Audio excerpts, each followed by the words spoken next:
ಕಣಗಿಲೆ ಹೂವಿನ ಪರಿಚಯ ಯಾರಿಗೆ ಇಲ್ಲ ಹೇಳಿ? ಎಲ್ಲರಿಗೂ ಇದು ಪರಿಚಿತ ಹೂವು. ಕಾರಣ ಅದರ ಬಣ್ಣ ಮತ್ತು ಅದರ ಬೆಳವಣಿಗೆಯ ಶೈಲಿ. ನೀರಿಲ್ಲದೆ ಯಾವುದೇ ಕಡೆಯಲ್ಲೂ ಕೂಡ ಇದು ಬೆಳೆಯಬಲ್ಲುದು ಅನ್ನುವ ಕಾರಣಕ್ಕಾಗಿಯೇ ಇದು ಸಾಕಷ್ಟು ಪ್ರಸಿದ್ಧಿಯನ್ನು ಪಡೆದುಕೊಂಡಿದೆ. ಅಷ್ಟು ಮಾತ್ರವಲ್ಲದೆ ಕೇರಳ ಮತ್ತು ಕರ್ನಾಟಕದ ಅನೇಕ ದೇವಸ್ಥಾನಗಳಲ್ಲಿ ದೇವರ ಪೂಜೆಗೂ ಕೂಡ ಈ ಹೂವನ್ನು ವ್ಯಾಪಕವಾಗಿ ಬಳಸಲಾಗ್ತಾ ಇದೆ. ಇನ್ನು ಈ ಹೂವಿಗೆ ಮಾರುಕಟ್ಟೆಯಲ್ಲಿ ಒಳ್ಳೆಯ ದರವಿದೆ. ಇನ್ನು ಅನೇಕ ನರ್ಸರಿಗಳಲ್ಲಿ ಈ ಹೂವಿನ ಗಿಡವನ್ನ ಮಾರಾಟ ಮಾಡಲಾಗ್ತದೆ. ದೇವರ ಪೂಜೆಗೆ ಅನಿವಾರ್ಯ ಅನ್ನಿಸಿಕೊಂಡಿದ್ದಂತಹ ಈ ಕಣಗಿಲೆ ಗಿಡ ಮತ್ತು ಹೂವಿನ ಮೇಲೆ ಆರೋಪ ಹೊಂದಿತ್ತು, ಅದು ವಿಷ ಅನ್ನುವಂಥದ್ದು. ಆದರೆ ಈ ಹೂವಿನಿಂದ ಮನುಷ್ಯನ ಜೀವಕ್ಕೆ ಅಪಾಯವಿದೆ ಅನ್ನುವ ಮಾತನ್ನ ಸಸ್ಯ ವಿಜ್ಞಾನಿಗಳು ಸಾಕಷ್ಟು ವರ್ಷಗಳ ಹಿಂದೆಯೇ ಹೇಳಿದ್ದರು. ಆದರೆ ಅದನ್ನು ಯಾರೂ ಕೂಡ ಗಂಭೀರವಾಗಿ ಪರಿಗಣಿಸಲಿಲ್ಲ.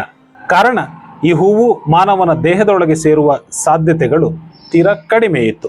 ಈ ಕಾರಣದಿಂದಲೇ ಕಣಗಿಲೆ ಹೂವು ಏನಿದೆಯೋ ಅದು ವಿಷ ಅನ್ನುವಂತಹ ಸಸ್ಯ ವಿಜ್ಞಾನಿಗಳ ಮಾತಿಗೆ ಬಹುತೇಕರು ಮನ್ನಣೆಯನ್ನು ಕೊಟ್ಟಿರಲಿಲ್ಲ.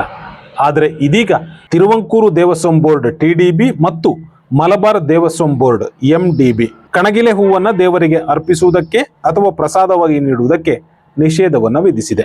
ಈ ಹೂವಿನ ನಿಷೇಧದ ನಂತರ ತುಳಸಿ, ಗುಲಾಬಿ ಸೇರಿದಂತೆ ಋತುಮಾನದ ಆಧಾರದಲ್ಲಿ ಯಾವೆಲ್ಲ ಹೂವುಗಳು ಲಭ್ಯವಾಗ್ತವೋ ಅವನ್ನ ದೇವರ ಪೂಜೆಗೆ ಬಳಸಬೇಕು ಮತ್ತು ಭಕ್ತರಿಗೆ ನೀಡಬೇಕು ಎಂದು ಸೂಚಿಸಲಾಗಿದೆ. ಅಂದ ಹಾಗೆ ಕೇರಳದ 2 ದೇವಸ್ವಂ ಬೋರ್ಡ್ಗಳ ಈ ನಿರ್ಧಾರಕ್ಕೆ ಕಾರಣವಾಗಿರುವಂಥದ್ದು ಇತ್ತೀಚೆಗೆ 24 ವರ್ಷದ ಯುವತಿಯೊಬ್ಬಳು ಮೃತಪಟ್ಟ ಘಟನೆ.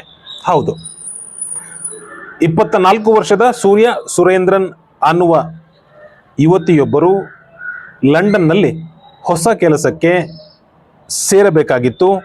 ಇನ್ನೇನೋ ವಿಮಾನ ಏರುವ ದಿನ ದೇವರನ್ನ ಪೂಜಿಸಿದ ಅವರು ಕಣಗಿಲೆ ಹೂವನ್ನು ಕಿತ್ತು ಅದನ್ನು ಜಗಿದಿದ್ರು. ಹೀಗೆ ಮನೆಯಲ್ಲಿ ಪೂಜೆಯನ್ನು ಮುಗಿಸಿ ಕಣಗಿಲೆ ಹೂವನ್ನು ಜಗಿದ ಈ ಯುವತಿ ಕೊಚ್ಚಿ ವಿಮಾನ ನಿಲ್ದಾಣಕ್ಕೆ ಹೋಗುವ ವೇಳೆ ತೀರಾ ಅಸ್ವಸ್ಥಗೊಂಡ್ರು, ವಾಂತಿಯಾಗಲು ಆರಂಭವಾಯಿತು. ಇನ್ನೇನು ವಿಮಾನ ನಿಲ್ದಾಣ ತಲುಪಿದ್ರೂ ಕೂಡ ಅವರ ಆರೋಗ್ಯದಲ್ಲಿ ಯಾವುದೇ ಸುಧಾರಣೆಗಳು ಕಂಡು ಬರಲಿಲ್ಲ. ಬದಲಾಗಿ ಕ್ಷಣಕ್ಕೂ ಅವರ ಆರೋಗ್ಯದಲ್ಲಿ ಏರುಪೇರು ಹೆಚ್ಚಾಗತೊಡಗಿತು. ಹೃದಯದ ಬಡಿತ ಹೆಚ್ಚಾಯಿತು, ಮೈ ಬೆವರುವುದಕ್ಕೆ ಪ್ರಾರಂಭವಾಯಿತು, ಸಂಕಟವಾಗಲಾರಂಭಿಸಿತು. ಈ ವೇಳೆ ಹೀಗೆಲ್ಲ ಆರೋಗ್ಯದಲ್ಲಿ ಏರುಪೇರಾಗುತ್ತಿರುವುದನ್ನು ಗಮನಿಸಿದ ಈ ಯುವತಿ ತನ್ನ ಜೊತೆಗಿದ್ದವರಿಗೆ ಹೇಳಿದ್ದು ತಾನು ಕಣಗಿಲೆ ಹೂವನ್ನ ಸೇವಿಸಿದ ವಿಚಾರ. ಲಂಡನ್ನಲ್ಲಿ ಹೊಸ ಕೆಲಸಕ್ಕೆ ಜಾಯಿನ್ ಆಗಲೆಂದು ಹೊರಟ ಸೂರ್ಯ ಸುರೇಂದ್ರನ್ ದೇವರನ್ನ ಪೂಜಿಸಿಯೇ ಹೊರಟಿದ್ರು. ಆದರೆ ಕಣಗಿಲೆ ಹೂವು ಅವರ ಪಾಲಿಗೆ ಶತ್ರುವಾಯಿತು.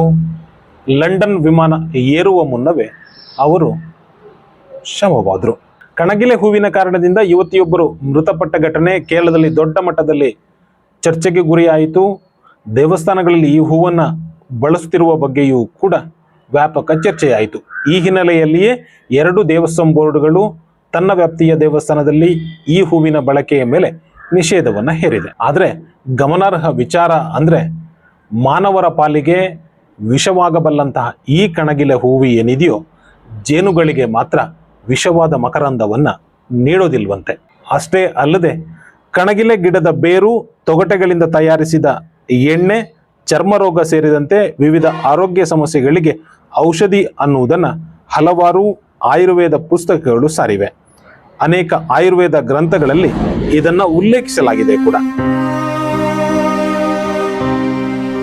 ಕಣಗಿಲೆ ಹೂವಿನ ಬಗ್ಗೆ ಜಾಗೃತಿಯೊಂದನ್ನು ಮೂಡಿಸುವ ಕೆಲಸ ಮಾತ್ರ ಆಗಲೇಬೇಕು. ಕರ್ನಾಟಕದ ಅನೇಕ ದೇವಸ್ಥಾನಗಳಲ್ಲೂ ಕೂಡ ಈ ಕಣಗಿಲೆ ಹೂವನ್ನ ಅಲಂಕಾರವಾಗಿ ಬಳಸಲಾಗ್ತಾ ಇದೆ, ಪ್ರಸಾದವಾಗಿ ನೀಡಲಾಗ್ತಾ ಇದೆ. ಇನ್ನು ಮುಂದಾದರೂ ಪ್ರಸಾದವಾಗಿ ಸ್ವೀಕರಿಸಿದ ಕಣಗಿಲೆ ಹೂವನ್ನ ಎಚ್ಚರಿಕೆಯಿಂದ ಬಳಸಿ ಅದು ಹೊಟ್ಟೆಯೊಳಗೆ ಸೇರದಂತೆ ನೋಡಿಕೊಳ್ಳುವಂಥದ್ದು ಮುಖ್ಯ. ಅದರಲ್ಲೂ ಕೂಡ ಮಕ್ಕಳ ವಿಚಾರದಲ್ಲಿ ಸಾಕಷ್ಟು ಎಚ್ಚರಿಕೆಯಿಂದ ಇರಬೇಕು. ಯಾಕಂದ್ರೆ ಅವರಿಗೆ ಯಾವ ಹೂವು ವಿಷ ಅನ್ನುವಂಥದ್ದು ಗೊತ್ತಿರೋದಿಲ್ಲ.